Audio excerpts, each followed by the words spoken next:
కాంగ్రెస్ పై కేంద్ర మంత్రి బండి సంజయ్ సంచలన ఆరోపణలు చేశారు. ఎమ్మెల్సీ ఓటుకి కాంగ్రెస్ 7,000 పంచుతోంది అన్నారు. కాంగ్రెస్ 7 కాదు 10,000 పంచినా గెలుపు బీజేపీదేనంటూ ధీమాను వ్యక్తం చేశారు. పాపం జీవన్ సాబ్ పోటీ ఏమంటే జీవన్ సాబ్ జీవనం నమ్ముకునే పోటీ ఇస్తున్న కుంభ ముడుతుందని చెప్పి ఆయన పోటీ అయినాడు. జీవన్ సాబ్ చేయన్నాడు పోటీ అంటే ఎవరు లేరు అభ్యర్థి ఎవ్వరు లేకుంటే పాపం రోడ్డు మీద ఓటు దొరకబట్టి మెడలకు గంట కొడుతా ఉన్నారు. ఇక గట్టి ఉన్నాడా ఇక ఓటర్లకు పైసలు ఇచ్చుడు కాదు, ఓటర్ల వంచుడు కాదు, వాళ్ళు ఓటుకు 7,000 ఇస్తున్నాడ. ఏం ఇస్తారు?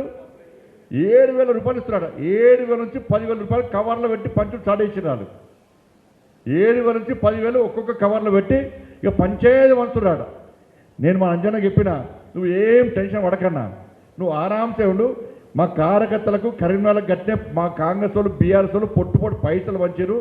అయినా నన్ను 2,20,000 ఓట్ల మెజార్టీతో మా వాళ్ళు గెలిపించారు. ఈయన కాంగ్రెస్ వాళ్ళు ఓఎస్ఎస్ ఫర్టిలిటీలో అమ్మ నాన్నలకి పర్సనలైజ్ ట్రీట్మెంట్ ఇచ్చారు.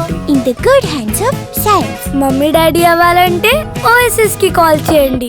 కాంగ్రెస్ వాళ్ళు 7,000 కాదు, 10,000 కాదు, 15,000 ఇచ్చినా కూడా మా కార్యకర్తలు, దమ్మున్న కార్యకర్తలు, ధైర్యం ఉన్న కార్యకర్తలు ఎట్లా ప్రజలకు వాస్తవ విషయాలు చెప్పాలో, బీఆర్ఎస్ పార్టీ కాంగ్రెస్ పార్టీ మోసాలు ఏ విధంగా చెప్పాలో చెప్పి నేను పక్కా గెలిపిస్తానని టెన్షన్ పడకని చెప్పిన. పక్కా లేదా?